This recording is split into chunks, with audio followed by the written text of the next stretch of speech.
Hello, Miss Shannon. Thanks for seeing me today. Great. Thank you, Alex. I've finished my lesson 4, and I believe you've reviewed my video. Mm-hmm. I'm here to discuss about... Okay. how I've So done. let's talk about the objective for that lesson. Yes. What was the objective of this lesson? It was speaking and reading. We would read a text at first, and we would also discuss on the side of it. So there were a couple of things that I noticed in the video that I feel like you took on from our previous conversations.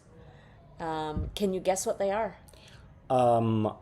Pair work, group work, desk partners. Yep. Yes, I've been trying to apply that. Yeah. I've continued using lists of who answers when, and Yeah. I've been taking notes on that. I've reorganized the list a little bit based on the groups and their seating arrangements to make it easier for me not to which one. Sure. Right. And yes, I've given more agency to students. I've been trying to improve on their agency, on their intrinsic motivation. Sure. And so one other thing that I really noticed in this lesson is how you move around the classroom. Yes. You're getting a little bit more, what's not parallel, right? Because before it was always kind of a horizontal movement across the front of the room, and now you're coming down a little bit more. And when the students are doing pair work or small group work, then you're actually getting engaged in looking at what they're doing. And Yes. so I really appreciate that you're kind of taking those things on. I think it adds a lot to your lesson.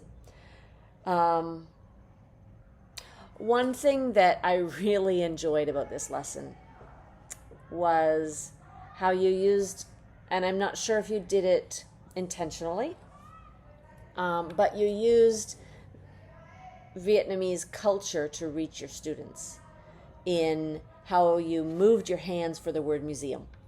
Okay. Oh, yes, the museum. Yes, Yeah. yes. And, like that's something that our kids are completely used to, that we probably wouldn't find as helpful if we were teaching probably in our own countries. But I think that the students immediately took to that.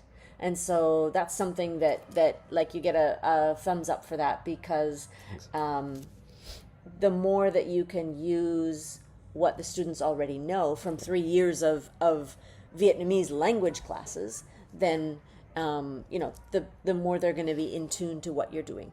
So I thought that was really, really good. Thanks. One thought I had when you're doing board work. Yes. Okay. And I love how you now have kind of like different stages to a lesson. You have your board work, you have your teacher talk, you have your pair or shoulder work, you have your small group work or whatever, right? And I can really see now how your lessons are divided up into that. My question is, when you're doing board work and you're matching, I couldn't read what was on the board on the screen, but when you're matching the left column and the right column, you only have 5 chances, I see. right? Yes. So you only have 5 chances for the students to get to the board, Yeah, and you don't only have 5 students. that's true. Right? So I'm not saying create more, although Sure. that is an option.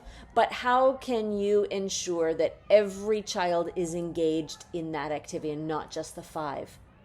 Well, the way I figured it in the beginning, and this is what I would say, is that at first they had the chance to do it themselves, and then we just checked at the end to make sure that they understood correctly. So this was just to check up with them instead of me like, these are the correct answers, and there's no need to dive deeper into that since they've already done the work Right. themselves.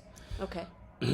I could name 2 of them. I could name 2 pupils to answer the question, for example. Right. Yeah, I suppose. Okay. So what you might do Okay.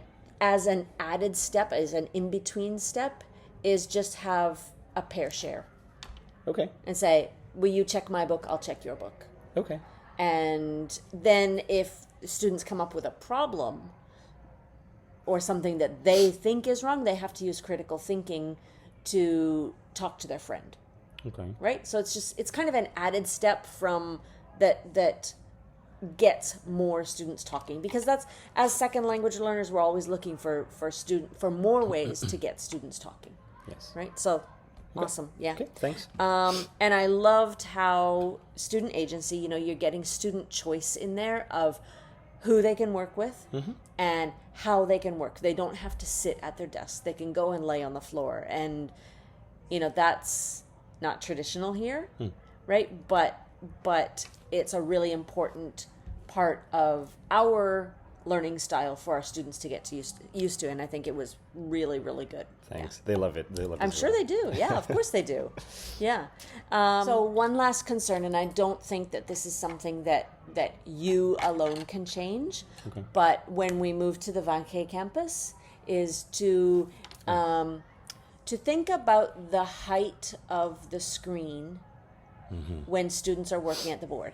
Yeah. Right? Yeah. So when we're sitting in our desks and we're looking up, it's probably okay. We don't think about that because we're thinking about the height for the teacher to be writing on the board. Yeah.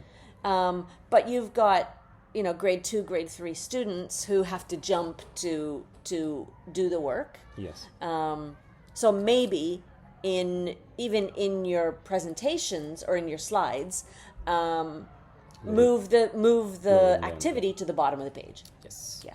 That's all. Otherwise, I'm impressed to see you incorporating some of the ideas. Very nice. Thanks very much.